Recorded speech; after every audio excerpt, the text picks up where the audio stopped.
Hey, what's up, everybody? True Boxing here. Thank you for coming back to get hit with the truth. So today we are doing the True Boxing annual top 10s as we are going to look at my number 2 featherweight in the world right now, the former 2-division champion, current WBC featherweight champion in recess, Rey Vargas. Now, before we get into that, if you could smash the like button, leave a comment, or subscribe to the channel. I really do appreciate any and all support that I can get as I continue to build my channel here. So there might be some people that argue this, and that's okay. You know, I think 2 through 5 is, you can argue big time. But my argument for Rey Vargas, who is coming into the year number 6, he moves up to number 2 because of the guy I put at number 1, and I'll get into that in my next video. But you know, Rey Vargas entered the year after not fighting at featherweight the entire year of 2023. He had moved up early in 23 to 130 to challenge to become a 3-division world champion, took on O'Shaquie Foster for the vacant title and lost. He was planning to move back down and was supposed to make a mandatory defense against Brandon Figueroa, and that didn't happen. So, and then Figueroa also was inactive for a while there. So surprisingly, in March on the Joshua Ngannou Riyadh season card, surprisingly, Vargas signed on to take on Nick Ball for, signed to take on Nick Ball in a showdown there. Nick Ball was his number 1 contender. And what a fucking great fight that was. Rey Vargas really was putting it on Nick Ball the first half of the fight. And then the second half of the fight, Nick Ball came on strong. He scored a couple knockdowns. One of them shouldn't have been scored a knockdown, but the other one was good. It went to the judges' scorecards after 12 hard-fought rounds between the two, and it was declared a draw. Some people thought Rey Vargas lost. I'm not going to argue that. I think it was a good fight. I think it was close enough to call either way because I really feel Vargas controlled the first half of the fight convincingly. But be that as it may, it is what it is. The fight was declared a draw. Well, Vargas was supposed to be in line to make a mandatory defense against Brandon Figueroa again, his interim champion.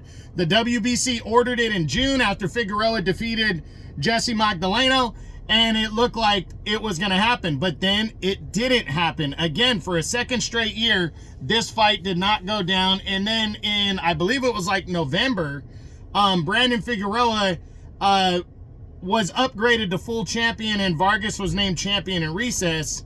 And now, which champion in recess is not a bad thing. It basically means he can come back. It's like the champion emeritus thing for the guys that retire. Is champion in recess is essentially Vargas can come back and fight for the title anytime he wants, and he can move ahead of whatever mandatory challenger there is. So for whatever reason, Vargas needed the rest of the year off.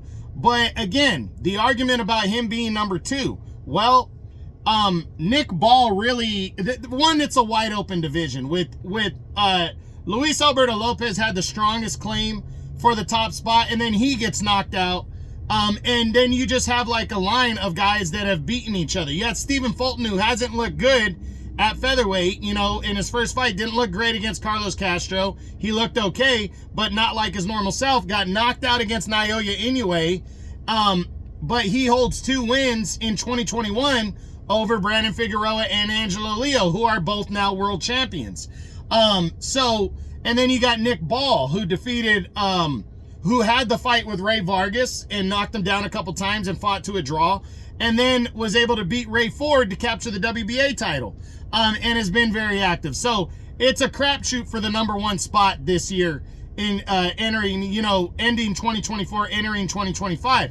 But Vargas and Ball, with Ball being such the hottest guy in my opinion right now in the division, Vargas and him fought to a draw, and I think that goes to show with Vargas's overall resume, his victory over Mark Magsayo, the fact that he's a 2-division world champion.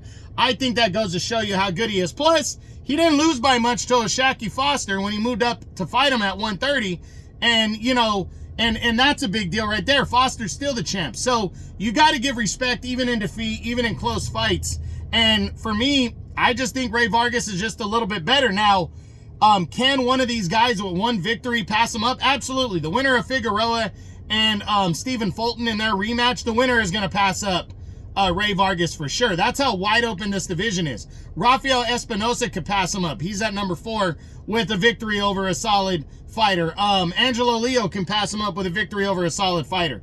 So it's very thin at the top right there. Now, it's very tough to take that top spot, but Rey Vargas, for me, is deserving to be right here in the number 2 spot, and I'm looking forward to seeing him come back, and I hope he does, because he's 34 now. How much he's got left in the tank is up in the air. We really don't know. His overall record, 36-1-1, 22 knockouts. What's beaten him in his last couple fights in terms of made them close against Magsayo, against Nick Ball in this weight class, is he sits down on his punches so much and he dominates so well in the first half of the fight. He's very successful that he tries to knock his opponents out because he's hitting them with almost everything he's throwing. But then in the second half of the fight, when he tires down, he leaves himself open because he's usually the taller and longer fighter. So he might have to use more of a boxing mentality moving into, this year. But I just want to see him come back and stay active and fight for 2 times in a year as opposed to 1. So we'll see what happens, but that's it. That's what I got. That is my number 2 featherweight in the world right now at 126 pounds. The WBC champion in recess, former 2-division world champion, Rey Vargas, as the True Boxing annual top 10s continue. I hope you enjoyed the video. If you did, smash the like button, leave a comment, or subscribe to the channel. I appreciate any and all support. This is True Boxing, and you've been hit with the truth.